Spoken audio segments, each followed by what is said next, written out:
सुप्रभात बच्चों। हम कृतिका का पाठ 2 मेरे संग की औरतें पढ़ रहे थे। हमने यहाँ तक पढ़ा था कि जिसमें लेखिका ने पहले अपनी नानी के बारे में बताया और फिर अपनी दादी के बारे में और माँ के बारे में अब बता रही है। उनकी माँ कैसी थी पहले ऊपर यहाँ पर बताया गया था। उनकी माँ नाजुक थी, घर का कोई काम नहीं करती थी, उन्हें काम में कोई रुचि नहीं थी, लेकिन कोई भी बात पूछनी हो उनकी राय जरूर ली जाती थी। अब हम यहाँ से शुरू करें। क्यों नहीं की? उसकी 2 वजह थी।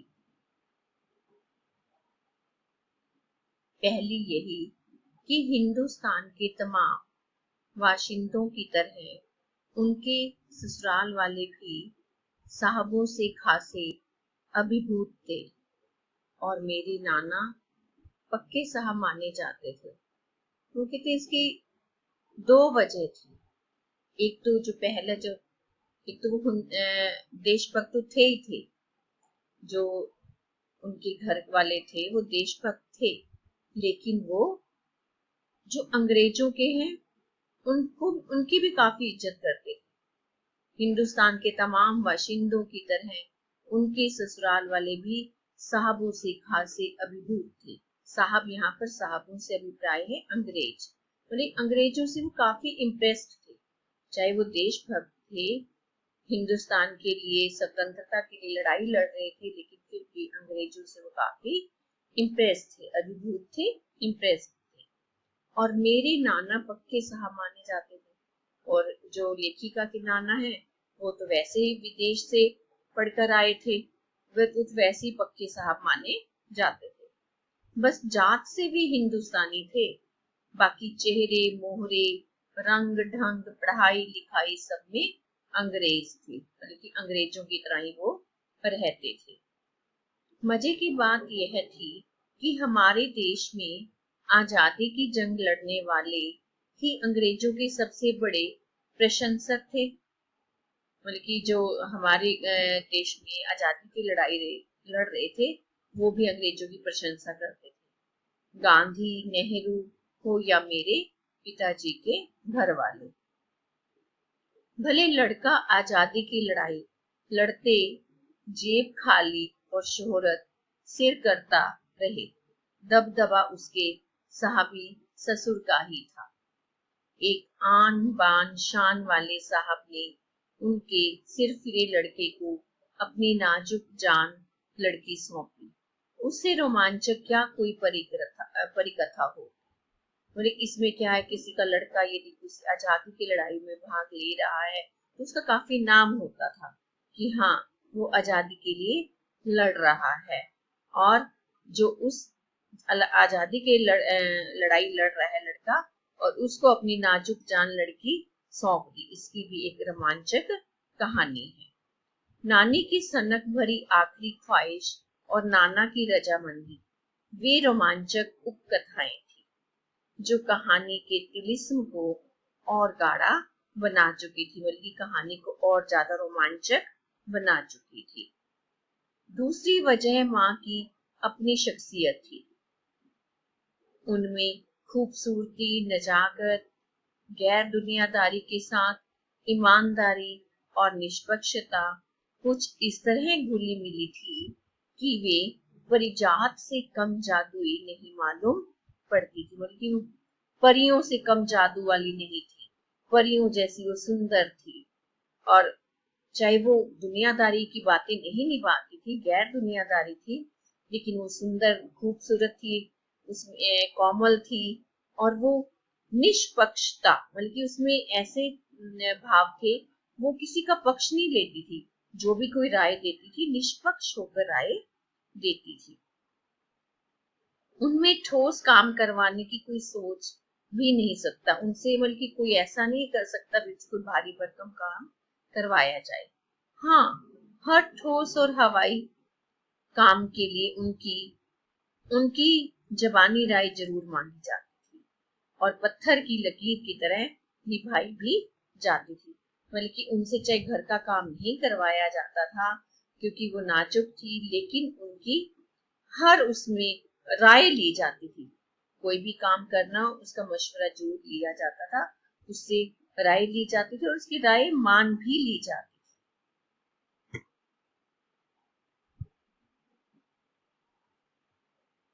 मैंने अपनी दादी को कई बार कहते सुना था, हम हाथी पे हल ना जुतवाया करते, हम पे बैल हैं।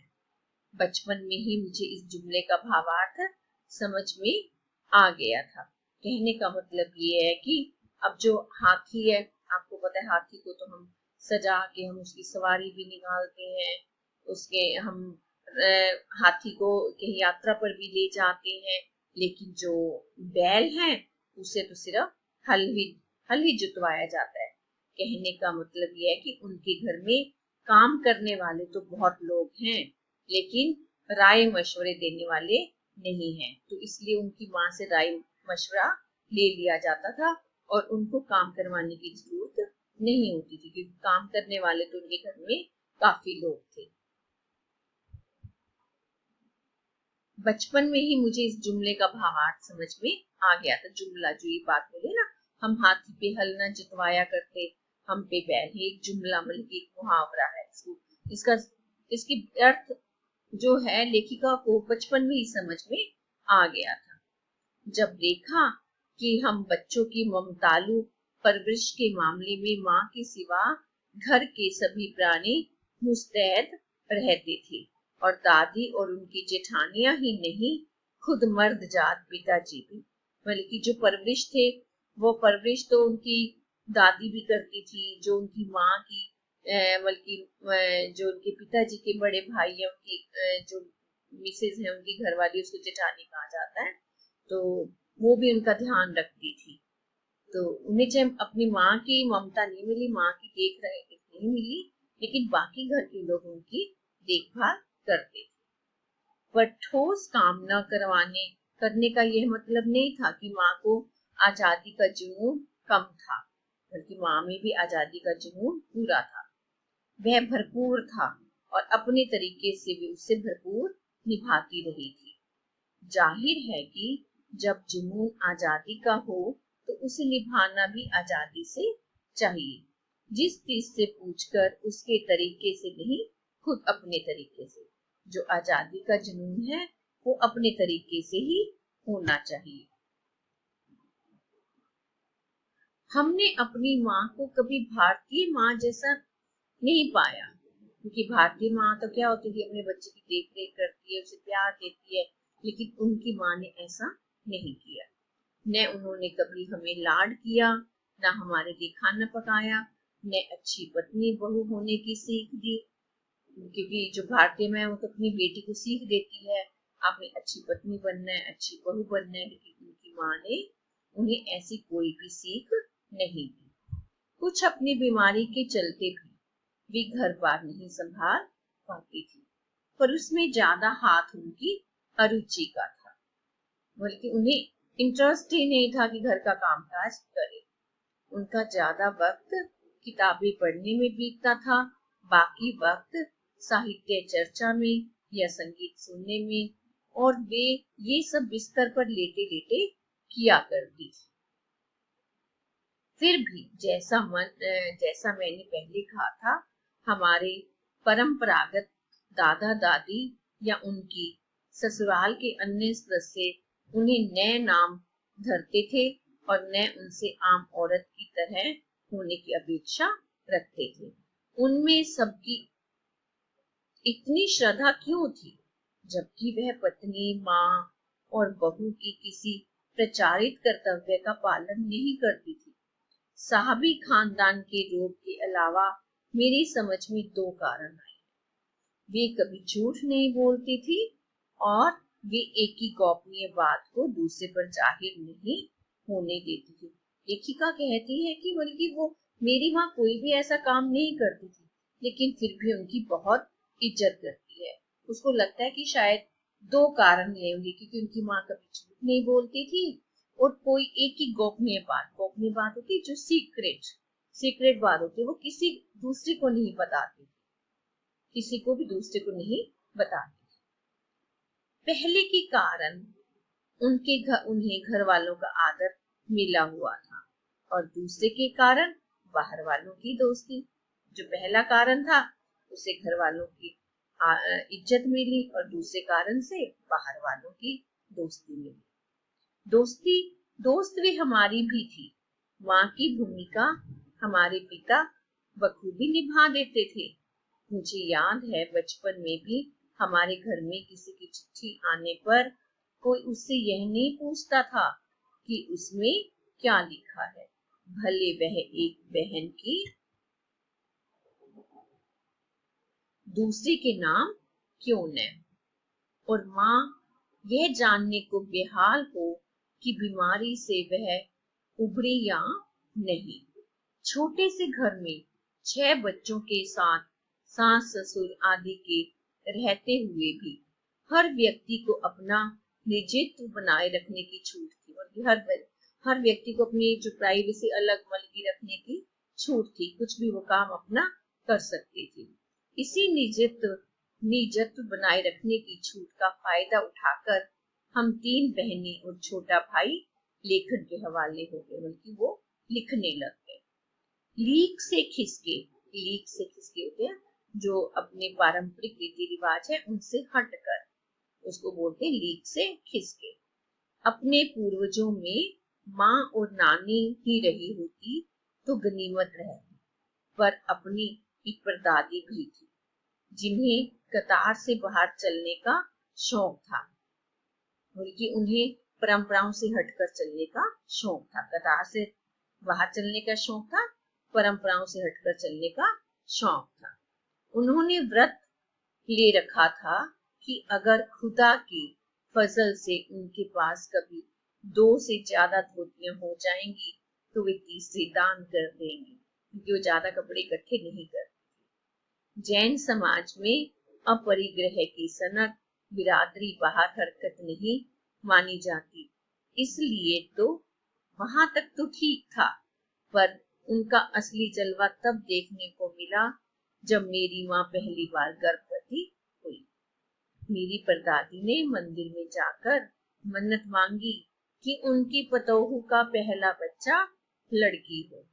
यह गैर रवायती मन्नत मांगकर ही उन्हें चैन नहीं पड़ा, क्योंकि कोई भी सास कोई भी अपनी बहू के लिए या पोते की बहू के लिए कोई भी मन्नत नहीं मानती कि उसकी जो पहली संतान है वो लड़की हो। हमेशा यही कहा जाता है कि लड़का, ताकि उनका वंश आगे बढ़े। उसे भगवान और अपने बीच पोशीदा रखने के बजाय सरेआम उसका ऐलान कर दिया, बल्कि उसने चुपचाप मन्नत नहीं मांगी, उसने इस बात का सबके सामने बोल भी दिया। लोगों के मुंह खुले के खुले रह गए। उनके फितूर की कोई वाजिब वजह ढूंढे न मिली। उन्होंने लड़की क्यों मांगी इसका कोई कारण भी नहीं मिला।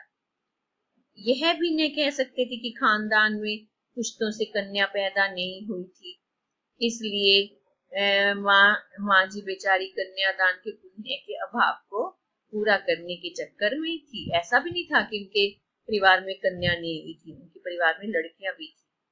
क्यों फिर भी उन्होंने मन्नत में लड़की मांगी, क्योंकि पिताजी की ही नहीं दादाजी की बहनें मौजूद थी।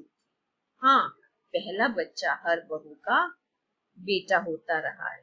खैर माँ जी ने अपनी तरफ से कोई सफाई नहीं दी, बल्कि बदस्तूर मंदिर जाकर मन्नत दोहराती रही। पूरा नखुड़ गांव जानता था कि माँ जी का भगवान के साथ सीधा सीधा तार जुड़ा हुआ है, बेतार का तार, बल्कि इधर वह तार खींचती उधर टन से तथास्तु बचता, बल्कि उनकी मन्नत जो है वो जल्दी ही पूरी हो जाती।